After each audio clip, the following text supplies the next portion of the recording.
আমরা যেমন মানুষকে দেখি, স্পর্শ করি, অনুভব করি, তেমনি এমন এক সৃষ্টিও আছে যাদের আমরা দেখতে পাই না, কিন্তু তারা আমাদের স্পষ্ট দেখতে পায়। তারা আমাদের মাঝেই থাকে, আমাদের চারপাশে ঘোরাফেরা করে, কখনো নীরব দর্শক, আবার কখনো হয়ে ওঠে আমাদের জীবনের এক অদৃশ্য অথচ গভীর প্রভাবক। হ্যাঁ, আমি কথা বলছি জিন জাতির। আজকের এই ভিডিওতে আপনি শুনতে চলেছেন এমন এক যুবকের বাস্তব ভিত্তিক কাহিনী, যার জীবনে একদিন আচমকাই প্রবেশ করে এক রহস্যময় জিন্নি। প্রথমে কিছুই বুঝে উঠতে পারেনি সে। অদ্ভুত স্বপ্ন, অচেনা কণ্ঠস্বর, নিঃসঙ্গ রাতগুলোতে হঠাৎ হিমেল বাতাসের ছোঁয়া। কিন্তু ধীরে ধীরে সে বুঝতে পারে তার চারপাশে কিছু একটা ঘটছে, যা একেবারেই স্বাভাবিক নয়। একদিন সেই জিন্নি তার জীবনে এমন এক শব্দ প্রকাশ করে, যা জানার পর পুরো পৃথিবীটাই যেন উল্টে যায় তার চোখে। একের পর এক ঘটতে থাকে ভয়ঙ্কর ও বিস্ময়কর ঘটনা, এবং সবশেষে যুবকটি এমন এক সিদ্ধান্ত নিতে বাধ্য হয় যা তার জীবনকে চিরদিনের জন্য বদলে দেয়।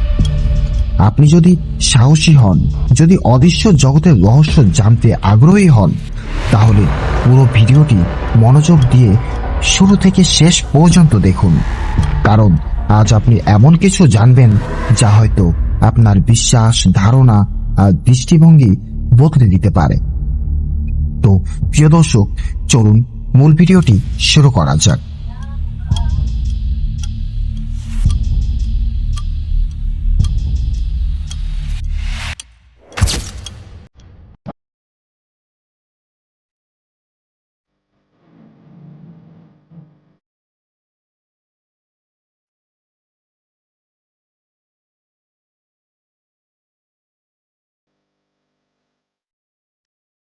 একটা গ্রামের কথা, নাম ধরা যাক নূরনগর।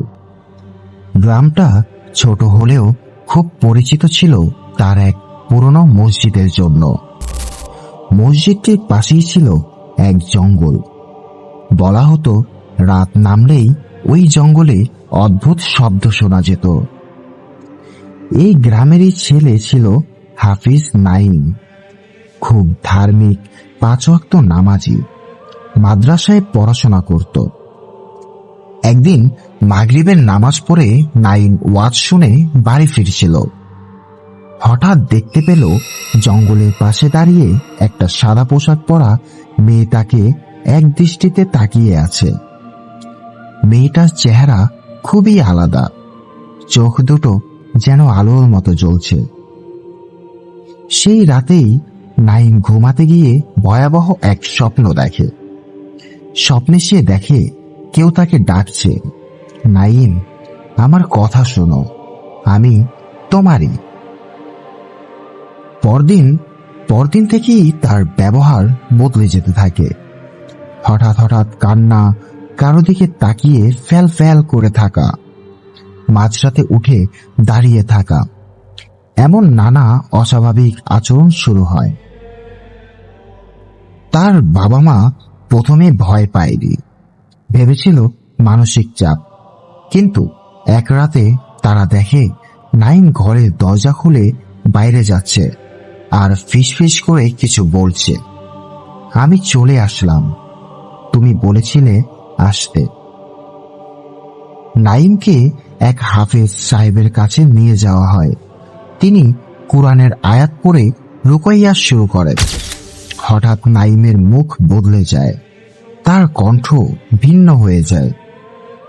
তার ভেতর থেকে এক নারী কণ্ঠে কথা বলে, আমি মানুষ না, আমি ছিলাম এক জিন। আমি তাকে ভালোবেসে ফেলেছি, ও আমার হবে, কেউ নিতে পারবে না। হাফেজ সাহেব প্রশ্ন করলেন, তুমি মুসলমান? জিন বলল, হ্যাঁ, আমি এক মুসলিম জিন। বহু বছর আগে এই গ্রামেরই মসজিদে থাকতাম। তখন বেরিয়ে আসে এক রহস্য। এই মসজিদের এক পুরাতন ইমাম সাহেব বহু বছর আগে এক জিনকে ইসলামের দিকে দাওয়াত দিয়েছিলেন। সেই জিন্নি ইসলাম কবুল করেছিল। তারপর মসজিদেই থাকতো শুধু ইবাদতের জন্য। সেই জিন্নি বহু বছর পর নাইমকে দেখে ভালোবেসে ফেলে। হাফিজ সাহেব বহুবার আয়াত পড়ে জিনটিকে দূর করতে চেষ্টা করেন, কিন্তু জিন্নি বলে, আমি ওকে কষ্ট দেব না, আমি শুধু ওর সঙ্গে থাকতে চাই। নাইম বারবার অসুস্থ হতে থাকে, পরীক্ষায় ফেল করে, আত্মীয়দের সঙ্গে সম্পর্ক খারাপ হতে থাকে। একদিন সে নিজেই বলে, আমি স্বপ্নে তাকেই দেখি, সে আমাকে নিয়ে যেতে চায়। অবস্থা এতটাই খারাপ হয়ে যায় যে গ্রামের মানুষ ভয় পায়। তারা বলে, এটা জিন ধরা নয়, এটা ভালোবাসা বদদোয়া। এক রাতে গ্রামের বড় আলেম হুজুর আসেন। 7 দিন ধরে রুকইয়া চলতে থাকে। আয়াতুল কুরসি, সূরা বাকারা, সূরা জিন বারবার পড়ে শোনানো হয়। 7ম দিন জিন্নি কাঁপতে কাঁপতে বলে, আমি চলে যাচ্ছি, কিন্তু মনে রেখো আমি তাকে কষ্ট দেইনি, ভালোবেসেছিলাম শুধু। নাইমের শরীর হালকা হতে থাকে, তার চেহারায় ফিরে আসে আলো। আলহামদুলিল্লাহ, সে ধীরে ধীরে সুস্থ হয়ে ওঠে।